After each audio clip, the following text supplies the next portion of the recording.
Hey everybody, welcome to the Flipside. Thank you for being here. We appreciate you taking time out of your schedule to just kind of pal around with us and check out a new game while you're at it. Thank you for being here. We appreciate you.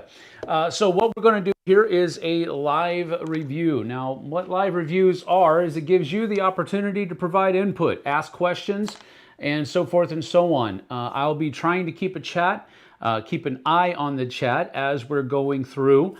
But I may not get to all the questions immediately. I will go back and check the chat once I'm done with the rules explanation, and once I feel like I've given a pretty comprehensive look at the rules at that point, I'll come back and answer questions, and we'll have a chat and talk, and you can ask any questions that you want.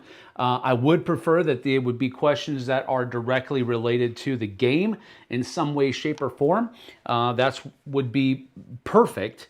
But again, I'll answer any question that you have. Live reviews are such that you get to provide input and you get to provide interaction with me, and I reciprocate with that. So take that for what it's worth. Thank you for being here, though. Luke is here. Afternoon, all. Aaron is here. Montanari, good afternoon. Good afternoon to you, too. Eric is here. Oh, goody. Another stupid trick taker. All right. For everybody that's here in the chat, Eric is our friendly neighborhood curmudgeon. We throw shade at each other all the time, so don't do anything. All right? Don't think anything bad of Eric. He's a good dude. So, Eric, what are your favorite game mechanisms? There you go. Tom's calling you out there, brother. Okay. Can you review a different game? I am reviewing a different game. We have been doing, we have been playing a lot of trick takers lately, but this is one that I picked up at Origins from Bezier Games, and it's one that was on my radar, but yeah, I picked it up, and I purchased it. Let me make sure that's clear. This is not a review copy. So take that for what it's worth. This is something I spent my money on, or rather the channel's money on, and so that doesn't hold any sway. Let's see, Hearts with Powers. Yeah, kinda. So there's basically two camps. We've talked about this before. We just did our bottom five and our top five, which is our top 10. Trick-taking games. JT and I just did that, and I mentioned that this would possibly have been on my list had I had more experience with it at the point of making that list, because it does have that idea that I enjoy. There's basically two camps. You're either trying to get a whole bunch of points, or you're trying to not get points when you're doing trick takers. And this is one of those ones that you don't want points. It's the lower score that wins at the end of 5 rounds. And it also has some twists thrown in there with some special abilities as far as what rebel princess you are in the game, and that gives you a special ability. So yes, Aaron is absolutely correct. It does basically feel like Hearts with powers, but there's also the round cards that go in there as well that kind of throw some twists into that basic structure. So you are correct, Aaron, but I think there's more to it than that. Philip says, curious if this would have landed on your top 10 pick. You'll be able to tell at the end of the review whether or not it would have. Yay, princesses, Micah says. That's awesome. Worker placement and euros, Tom. Yeah, that doesn't surprise me at all, Eric. None whatsoever. It falls right in line with a lot of things. All right. Well, let's go ahead and get to the table, and we'll take a look at Rebel Princesses as we go through. All right. So this is a 4-player game that I have set up for you, and I've played the cards of each hand out so that you can see what each hand was done and how everything works. Normally, of course, you have all of that information in your hand, not visible to everybody else at the table. but you'll have 4 round cards, and then there are additional end of round, or I'm sorry, last round cards that you would be choosing from to make your 5 rounds out here. You'll put 4 of the regular rounds and then one of the last round. That makes your 5. And then you turn over 1 to begin the game, because that's going to hold sway over the first round of the game. And basically, a round consists of an entire hand of cards. So there you have it. So you're going to be playing 5 hands of and then tricks are won during each of those rounds. Now, another thing that you're going to do, you're going to deal out all of the cards. In a 4-player game, you don't use the 11s and 12s of the 4 suits. All right, so you take those out, and then you deal out every single one of the cards to all of the players. And then once that's done, you're ready to begin the round.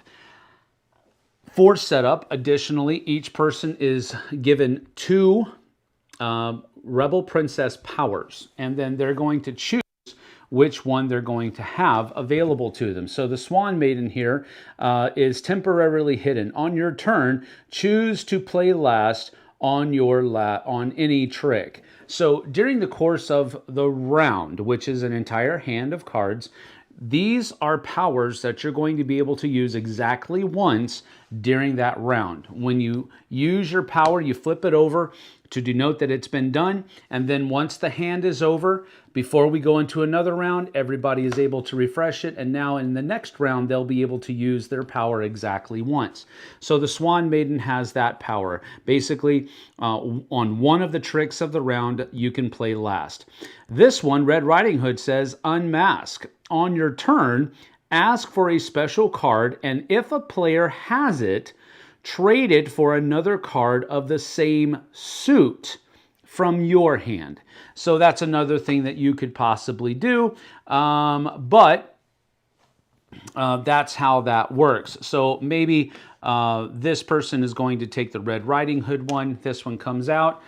This person over here is going to be the P Princess. 5 more minutes. Before a trick, declare that the other players must play a number higher than 5 if they have one. So that's a pretty cool situation to play. This person is going to choose to be this one, Thumbelina. Ignorance is bliss. You may play any card but the frog or a prince and do not have to follow suit. So that's pretty interesting. We'll keep that one. Let's see, right over here. Maybe we'll put this one over here just to denote the difference. And then finally, this person over here is going to choose, oh, okay, well, that's pretty interesting. Both Beauty and Carmesina are both the Happily Ever After expansion, which I do have, and I do have part of this, but they'll be able to choose one of these. Beauty has Kingmaker. Immediately after you play a card, switch any 2 cards except the frog that have been played. So after you play a card, you can basically say, this card is mine and that card is yours. You can do that, except you can't do it with the frog. All right, and then reflection here, it says use the power of a princess in the game that has not been activated yet this round. So that would be a cool thing. This one has a cool little card. It has a little mirror on there, but we're going to have this person be Beauty over here, just like that. Make sure that's in the, I'll move it over here like this so you can see what it says. All right, so after that's done, you are ready to begin the, and so we come to the round card. The round card, first of all, tells us some information. First of all, this says that everybody's going to be choosing 3 cards from their hand, and then they're going to draft to the, what is that? The left. Had to face it up. So this person's going to choose 3 cards and pass it this way, same thing, and then same thing. So something to the effect of, well, there are, well, I'll tell you what. I just had a thought. Let me explain how the game works. In a regular trick-taking game, one person, whoever the lead person is going to play one of their cards out onto the table.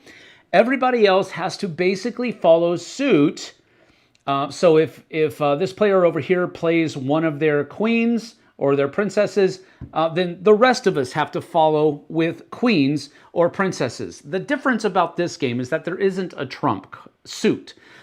So you have to follow suit, and whichever card is, or whichever player plays the highest numbered card, that person wins the trick. Well, the difference there is that you don't want to get marriage proposals. Marriage proposals are found on all of the prince cards. Down here at the bottom, you see that this card is worth one marriage proposal at the end of a round, and that's going to be points for you at the end of the round as well. There is also, so every single prince that's in the deck, numbers 1 through 10, because remember we took the 11s and 12s out, has one marriage proposal on it. There is one card, however, in another suit called the Pets suit that is the Frog. And the Frog has no less than 5 marriage proposals on it, and so it's worth 5 points.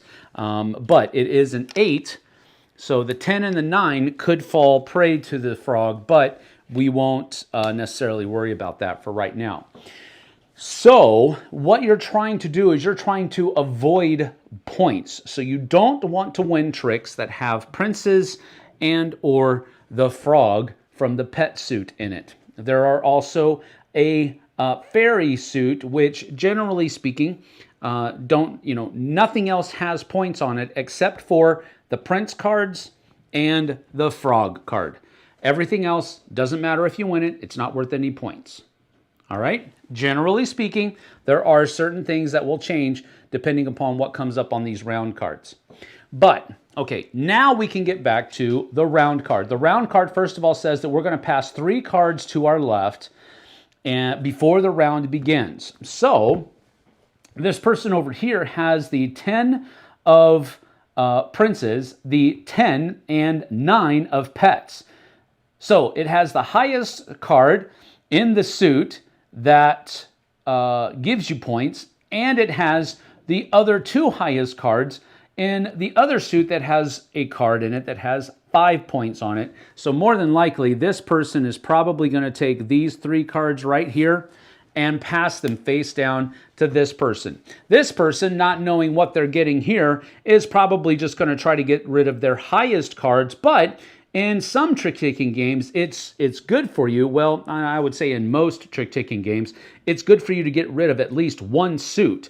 So I think what they'll probably do is they'll get rid of these 2 over here and that 9, and we'll pass those over here like that.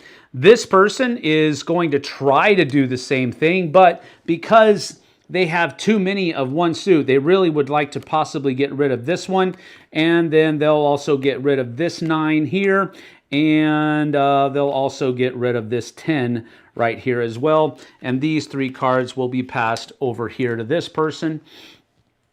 And now over here, well, we definitely don't want this. So this person is able to get rid of 2 suits with their 3 cards, and that's a pretty cool thing to do. So they're going to put this over here just like that. Now, so the 5 comes in here, and then the 8 and the 3 will go underneath here to denote this person's hand. This person over here is going to do the same thing, but oh my goodness, they have a... Oh, hoo-wee! That's a lot of high cards. But you know what? There's one thing that I haven't talked about yet that might be good for this person, but we'll see what happens. This person is going to, let's just do this. It's a little bit faster. Let's see. So the 9, the 7, and the 3, 8 and the 1, and then this one needs to come down here like that. This guy comes down here like this. Okay, so they're not doing too bad, but not bad. Not bad, not bad. And then over here, we have, oh man, geez Louise. 8, 7, and then a 10. Yep, this is a 3 suit hand too.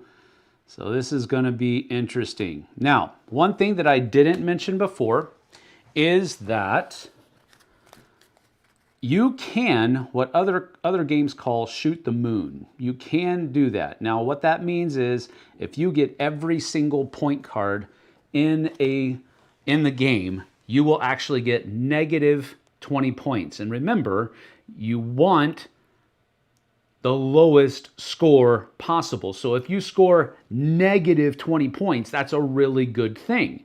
So instead of, if you take all of the princes and the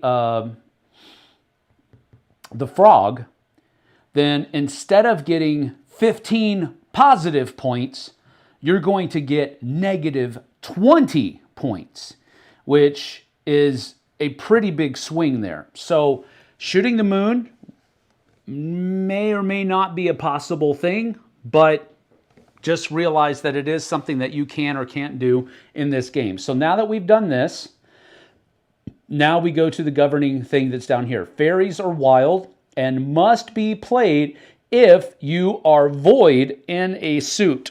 So if somebody leads a suit that you don't have anything of, normally you can just slough off a card that you want to get rid of. But this one says if you have fairies, they must be played and they are wild, which means they become the suit that was led. All right, so there's a couple nuances there. Normally, if you don't have the suit, you can slough off. You don't have to worry about winning anything because you weren't able to follow suit. But because fairies are wild, that means they become the suit that was led, and they have to be played before you can slough off something else. If you're able to get rid of your fairies, you can slough off just normally. But that's how that goes. So here's what's going to happen. So with this hand, the way it looks, high on pets, and then you have a lot of princes, and you have the ability to make people play 5 or more if they have it. What I think the princess and the pea would do here is, since they're the lead, I think right off the bat, they're going to probably start high with pets. Now, last rule. You cannot just lead princes. Princes have to be broken or sloughed off on another suit before you can lead with prince cards. So keep that in mind as well. So what probably would happen here, the princess and the pea, or the pea princess rather, is going to lead with this 10. Now the 10 means that this person everybody has to follow suit with pets. So this person over here has a lot of pets. They also know that that one's good, so they're just going to go ahead and play their 7. This person over here doesn't have any pets. So normally they would probably slough off one of their princes, but because they must play fairies first, well, and then it becomes the trick, they're going to play this one. And the reason they would play this is because when there's a tie, the person who played it first is the winner.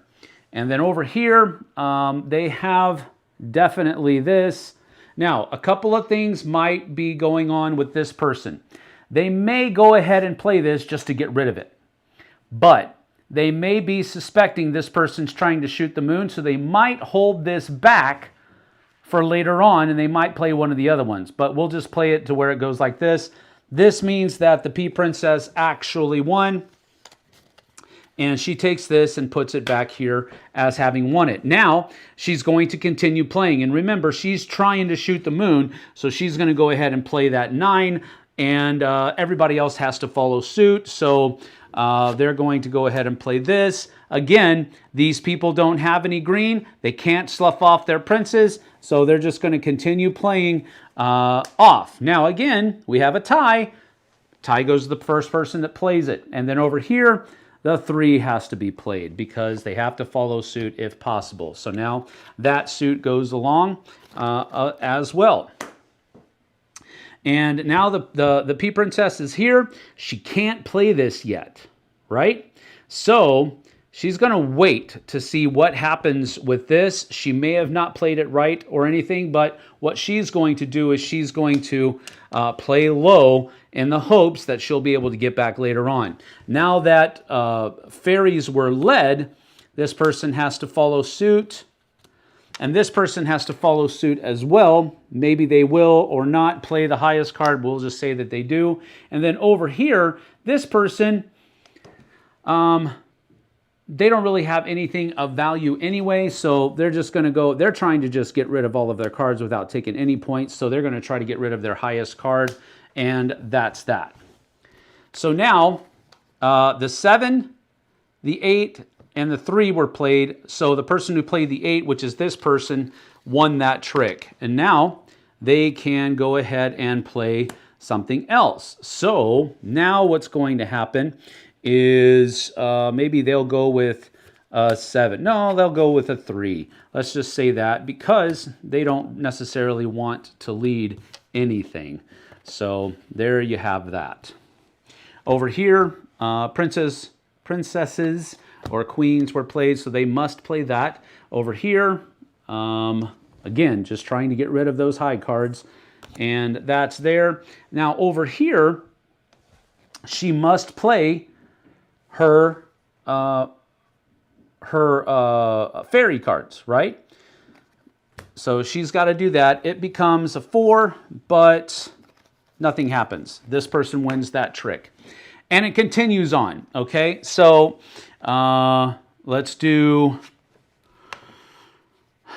see, princes still haven't been bled out yet. So let's do this. And this person doesn't have to play, so they'll play that. This person doesn't have, well, it does, I'm sorry, so plays that.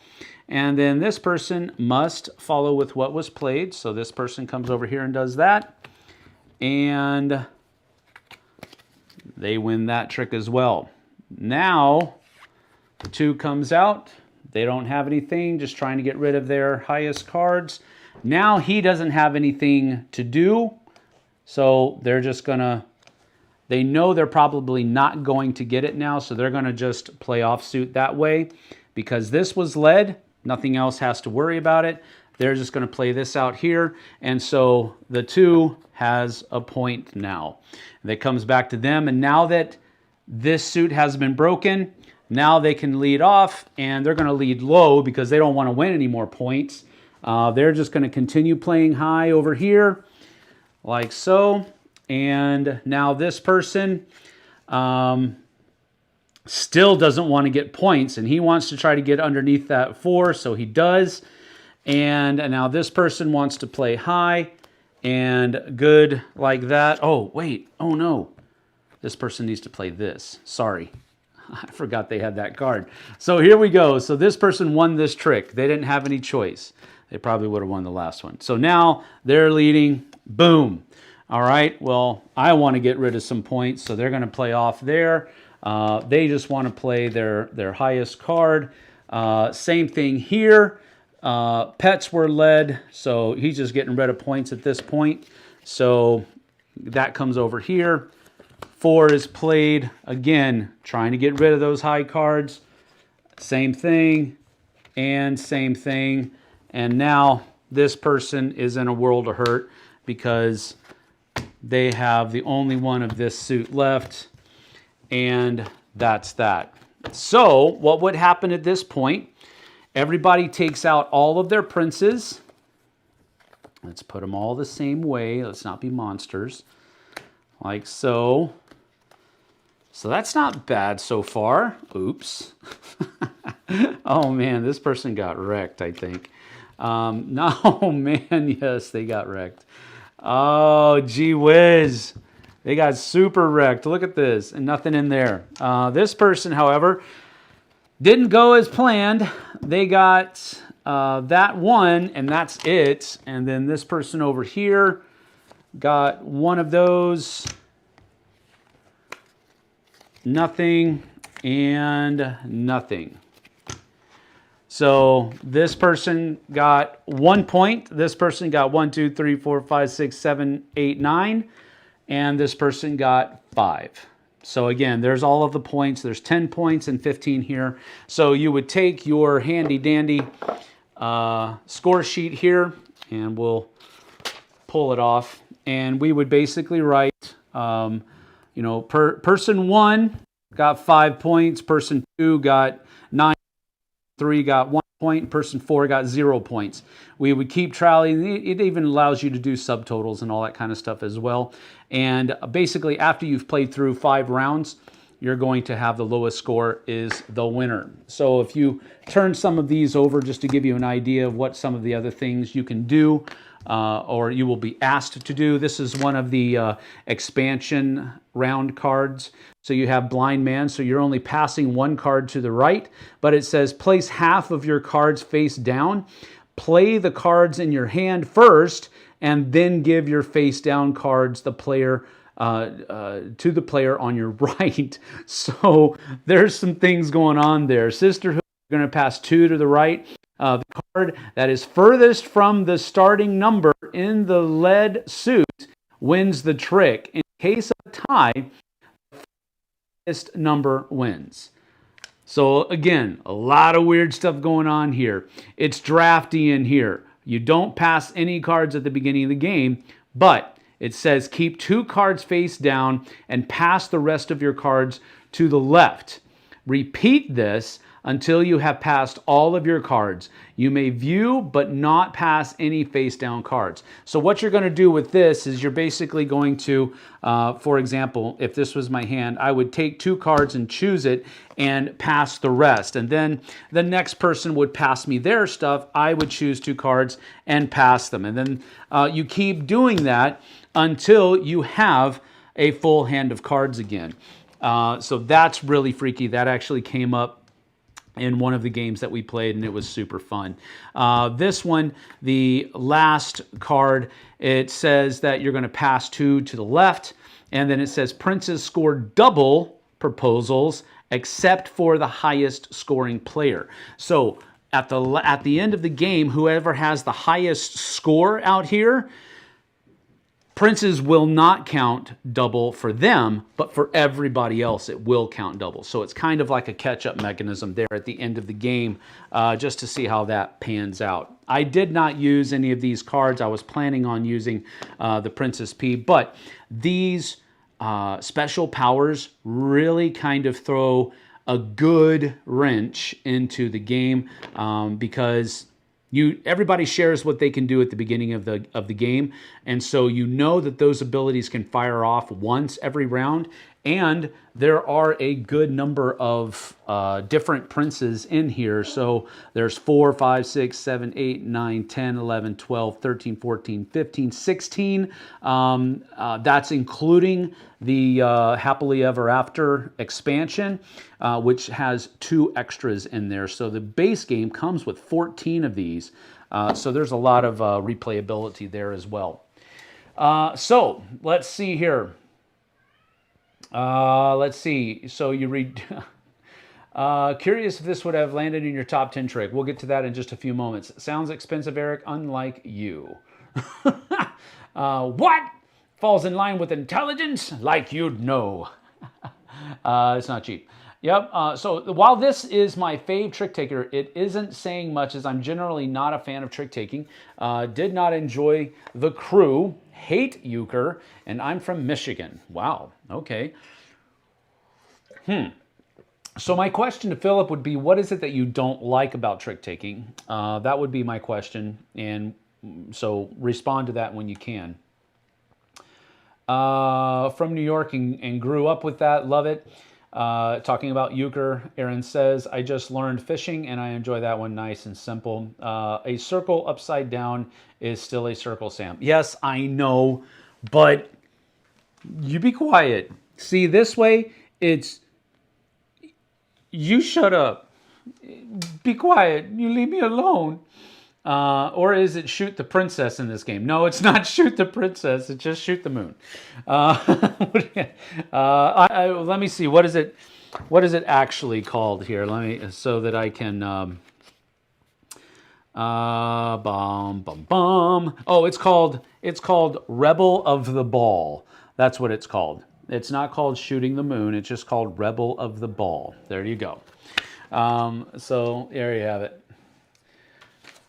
Let's see. One of my gripes is that there is a lot of trust that people are following the rules correctly, regardless of whether they realize it or not.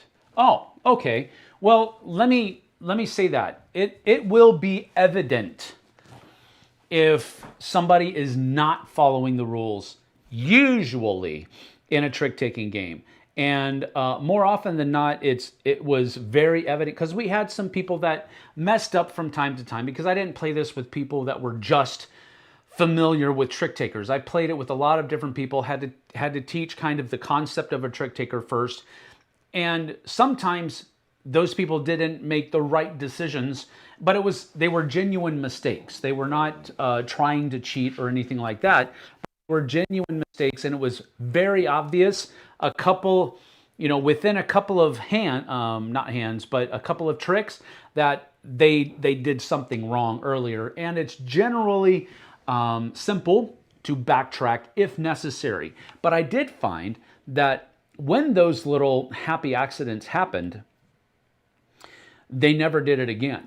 They understood very quickly, and those were learning games, so it wasn't that I taught a rule wrong. It's just that they didn't understand how it was supposed to work out. So it was easy to fix, but I understand there is a trust inherent in playing trick-taking games that everybody's going to follow suit, and they're not going to try to get rid of that card and have nobody notice. But generally speaking, if you're playing the game with people with a mixed group, rather, and what I mean by that is there are people who are unfamiliar and people who are familiar, there will probably be some policing going on there, or rather group policing, because the dude over here that is counting cards and knows what this person has, more often than not, they're going to be saying, yeah, you have to play that card now. You don't have a choice. Sorry. And they'll play the card that they obviously didn't want to play because it won the trick for them, and so forth and so on. So that's one of the leveling factors of the game, I think. But I totally get what you're saying. The more cards in hand, the harder to count and help teach. So no redos. Yeah. Victoria made it. Good to see you, Victoria. Good afternoon, everyone. Playing this game was almost as exciting as this review. Wow. Thanks, Doug. You dork. Doug, everybody, doesn't like trick-taking games. He doesn't even like card games, really. So we're trying to win him over a little bit. Let's see here. That boring, huh? What's the difference between Deluxe and Standard Edition?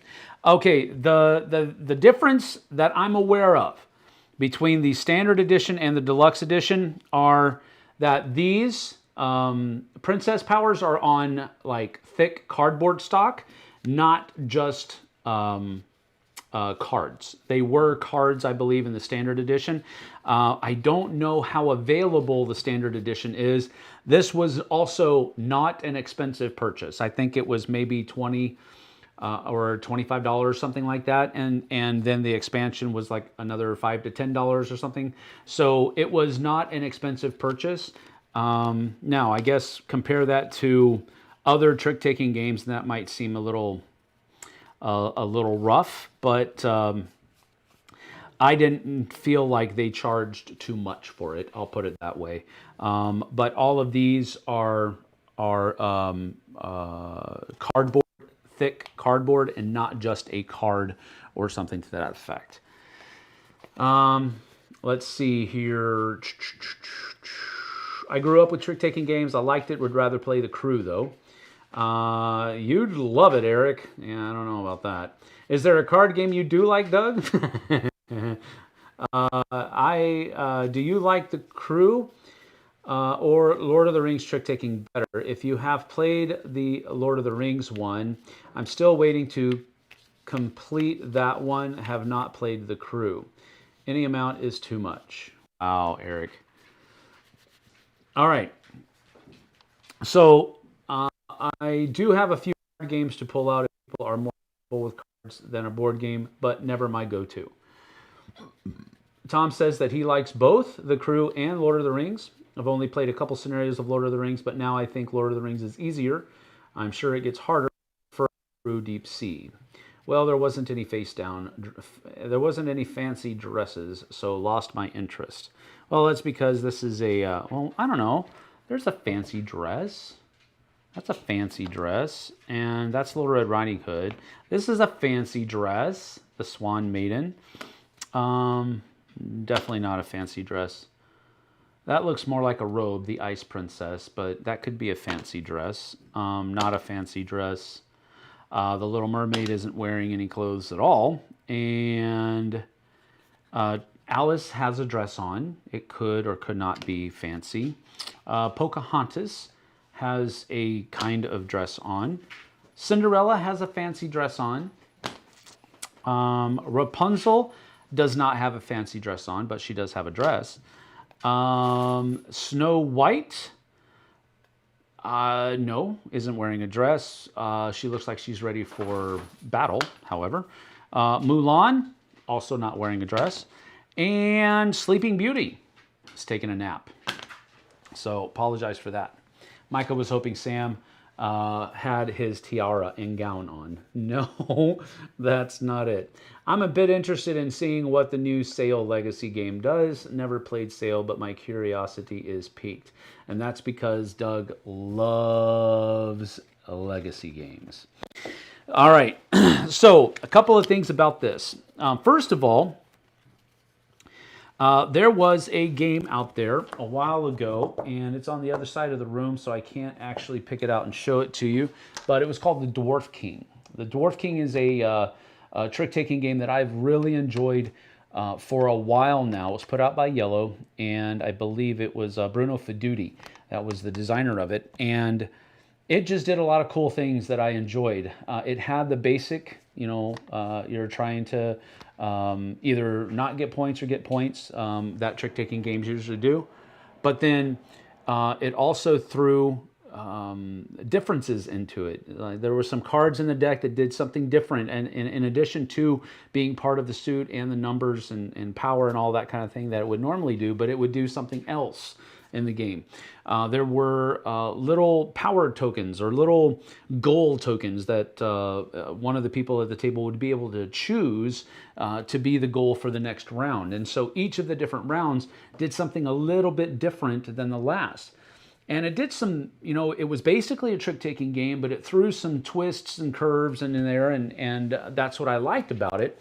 This reminds me a lot of that, but not completely, because it was a little bit more chaotic than this one is. This one follows the parameters of a regular trick-taking game where you're trying not to lose points. Where you're trying not to gain points. And it would be, I guess you could say, much more familiar in that respect than something like the Dwarf King did. But I liked the packaging of the Dwarf King. I liked the artwork of the Dwarf King. I liked a lot of the different things with that. But I had to basically concede that it was a rather chaotic trick-taking experience. This one is chaotic, but it feels like it is controlled chaos, because you have these round cards that really kind of throw some curveballs at you, but you have the powers from the princesses that allow you to kind of mitigate that chaos to your liking or to your advantage or benefit. And I like that dichotomy in the game. You definitely have chaos in the round cards, but you have powerful princesses that allow you to kind of mitigate that away sometimes, even to the extent of where that chaos doesn't really affect you that much. So I liked that a lot in this game. And this is one of those things where this is a game that I think is going to possibly replace the Dwarf King for me, simply because it has that level of chaos, but it is controllable. Whereas in the Dwarf King, you were just kind of at the whim of the chaos. And I really did enjoy Dwarf King, and I still do, but I think I enjoy this one a little bit more. Let's see, Zombie Princess, the sequel, completely lost my interest as you are betting on a number of tricks. Gotcha. I am terrible at calling my tricks, not a fan of spades, but for a weird reason I like Xylotar. Never played Xylotar. Xylotar is another good one that also is from Bezier Games, and so that's two trick-taking games from the same company that really scratch those two different itches. And this one, you're not trying to get points. And Xylotar, you are trying to get points. They're both really fun, in my opinion. I haven't tried the new expansion for Xylotar yet, but it is one of those that I picked up when I picked this one up. And I'm very, very interested in getting it to the table. But that is that. So a couple of things, just trying to get my pros and cons going here. I really enjoy the controlled chaos that's going on here. I love the round cards that are controlling the flow of the game, kind of. And I also like the idea of passing cards to the left or the right. And having that kind of throw a good wrench into that system. I really like that. I really enjoy variable player powers. I really, really, really, really enjoy variable player powers. So I really enjoy these princess powers. I really do. This is one of the things in the game that really kind of solidifies my liking of it. I just like games that make me a little bit different than everybody else. And I think that's a very cool thing. It's one that makes the game a little bit more interesting because it gives you the ability to do something that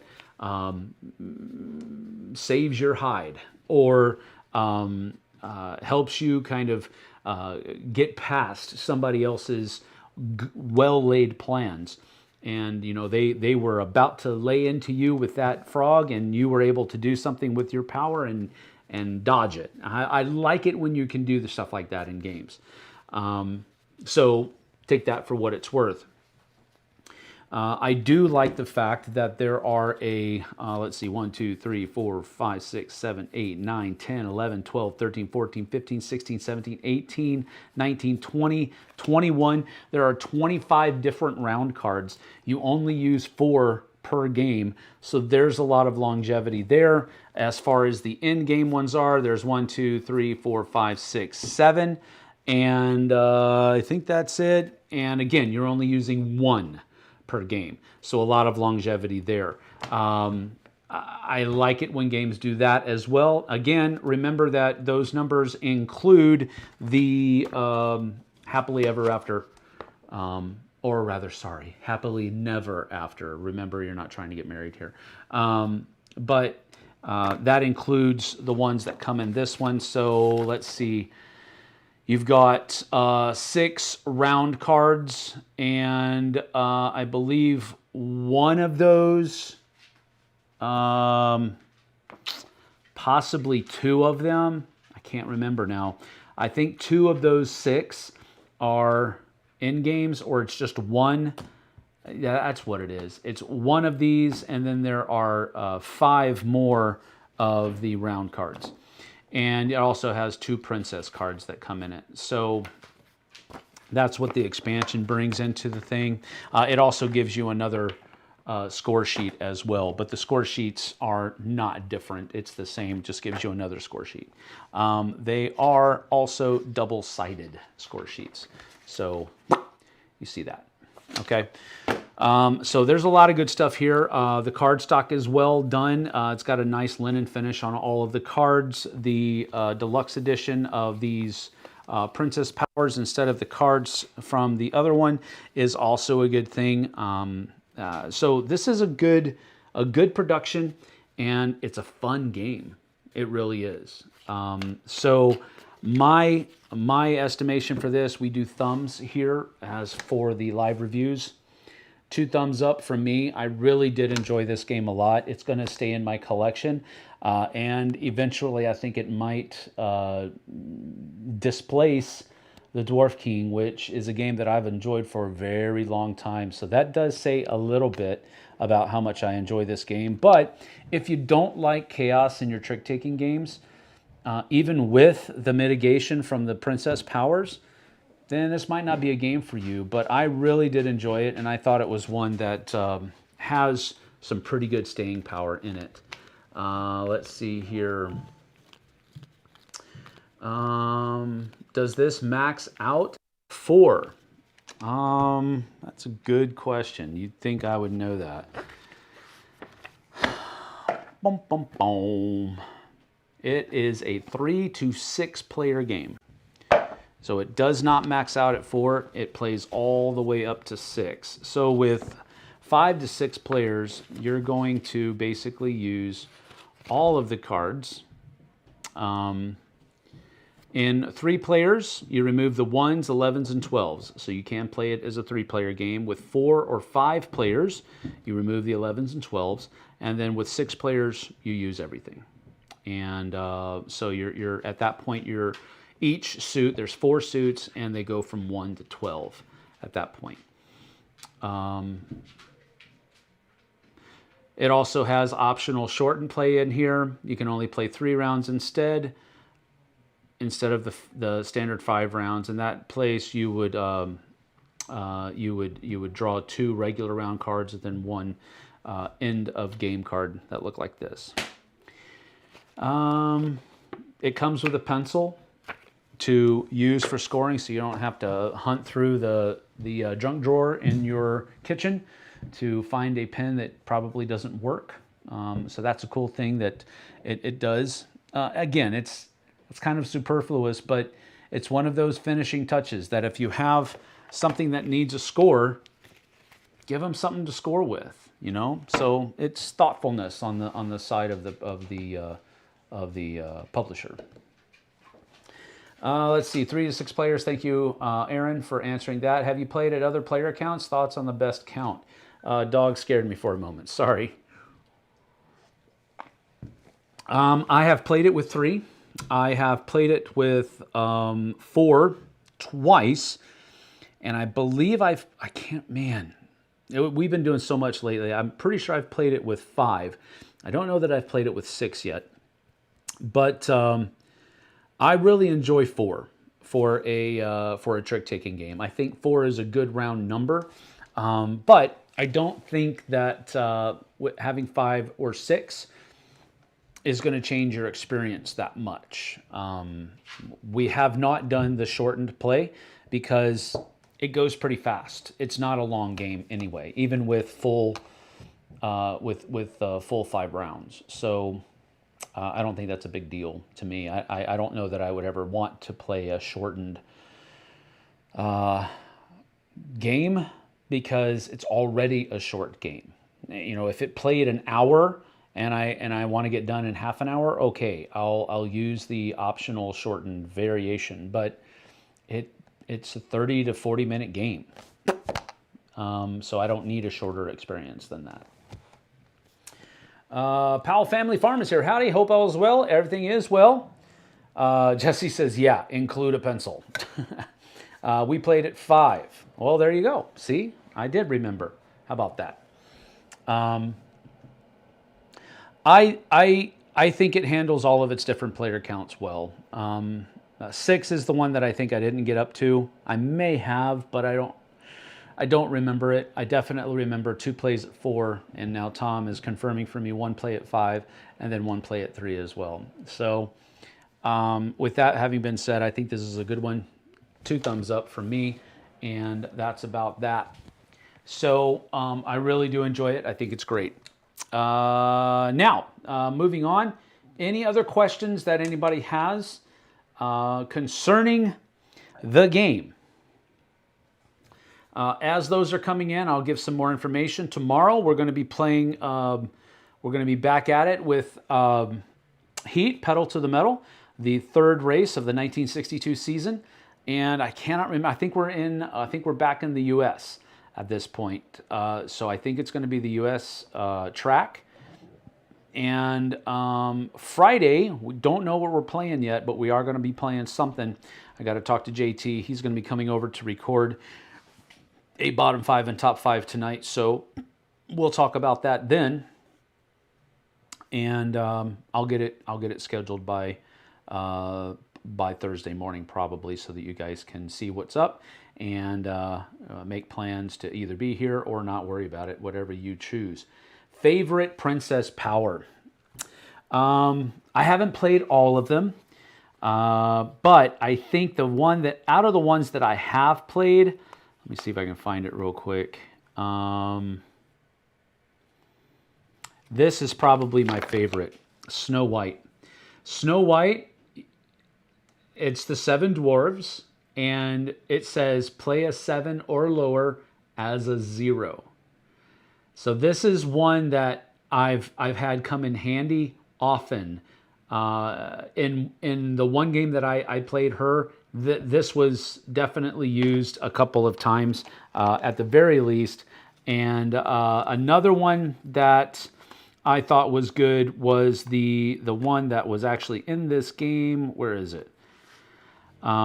Ignorance is Bliss is also a fun one, because you can flip this over and you don't have to follow suit. Even if you do have the suit left, you can't play the Frog or the Prince, but you can play any other card that you want to in the deck. So if you have a card that's like haunting you, that you feel like it could really get you into some trouble later on, you could flip this over, get that card out of your hand, and you're good to go. Another one, where is it? The 5 more minutes, the P Princess. This one I have played before, and this one helps as well. As far as you are really looking for some high cards and you want to get those out of there, this is a good way to, if you have a high card that you think could possibly get you into some trouble, this one can help you in that sticky spot. So they all have a cool thing. Pocahontas, before the trick, you choose any player to lead that trick. It could be yourself as well. So it's like you can take the lead from somebody else. That's a pretty cool thing. They're all cool in their own right, but I think Snow White and Thumbelina are probably my 2 favorite ones. Being able to play a 7 or lower as a 0, and then being able to play offsuit if you don't, even when you wouldn't normally do it. Those are my favorites. If I'm out of questions, in other words, faking interest. If I missed it, sorry, would this game squeak into top 10 trick takers? Yes, it absolutely would have. If I had more experience with this, I would feel very comfortable putting this on a top 10 for me. Because it's one of those things that I really enjoy about trick takers. It has that foundation of trick taking, and it's a traditional system of trick taking, but it throws just enough wrenches in there and the ability to handle those wrenches.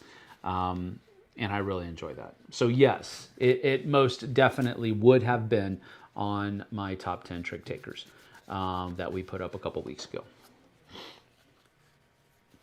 I can see them being easily forgotten as you are just in the rhythm of tricks. Well, with me trying to get trying to show a correct flow and explain the different nuances of what cards people would have been playing in this, I messed up with that. But reminding yourself of it, this is where you start to do well in the game. If you start to forget to use your powers, that's where you start getting more marriage proposals, and you start gaining those points that you normally would be able to avoid if you're using your princess powers right. So yeah, I think that's a possibility of happening, Aaron, at the beginning. But once you get more comfortable with remembering what these powers are and how they can help you, which is really where the meat of the game lies, I think that would fall away. Let's see, I found this under social trick-taking games. That might be interesting. 3 to 6 beers minimum. I don't know about that. Not enough beer exists. That's because you've built up an immunity. Let's see. Philip Zumberg, it was bottom 5 of JT's list, if I remember correctly. Yeah, it was. And that's why we called it a spiritual crossover, because I really wanted to put it on my list. I just didn't feel ready to yet. Now, JT is a connoisseur of trick-taking games, and he, at that point, had only played it once, but he has a ton of experience in playing trick-taking games. And so he felt comfortable with all of that wealth of knowledge with trick-taking games, that one experience and all that kind of stuff. He was very comfortable with doing that. I just wasn't ready to pull the trigger yet, because that was my only experience with it as well. But I have a lot less experience with trick takers than JT does. So, but it is an absolute crossover at this point. It would have definitely been on my top 10 beyond the shadow of a doubt, with a few more plays under my belt now. So that is about it. We are going to get out of here. I want to keep this to about an hour, because that's fairly long for a review anyway, but I think with the extra interaction, that's what makes these worth it. Tomorrow, come on back for our race 3 of the 1962 Championship Series with Heat Pedal to the Metal. I'll be here, and we're going to get that played. I might even be able to, I might try to get it to where Jesse is here to play through to man the chat while I do the solo, so that I think that works a little bit better. I get focused on the game, and I tend to not get distracted by the chat. And Jesse does a good job of keeping me on task with that. So there you go. Thank you, Sam. God bless you. Thank you, Aaron. Appreciate you. Very well done. Thank you, Eric. Appreciate you. And we're going to get on out of here. Thank you for joining us. Go check out Rebel Princess from Bezier Games. And don't forget, the frog wants to marry you. But don't accept, because the whole point of the game is to get rid of, to duck and dodge those marriage proposals. Great theme, awesome, tongue-in-cheek theme in my opinion, but I think it's a great little game, and one that I'll definitely give 2 thumbs up to. Thanks for being here. We'll see you guys and gals on the flip side. Come on back for Heat tomorrow, and it's for me to know and you to find out as far as what we're playing on Friday. I have to find out too. But anyway, thanks for being here. We'll see you guys and gals on the flip side. Take care.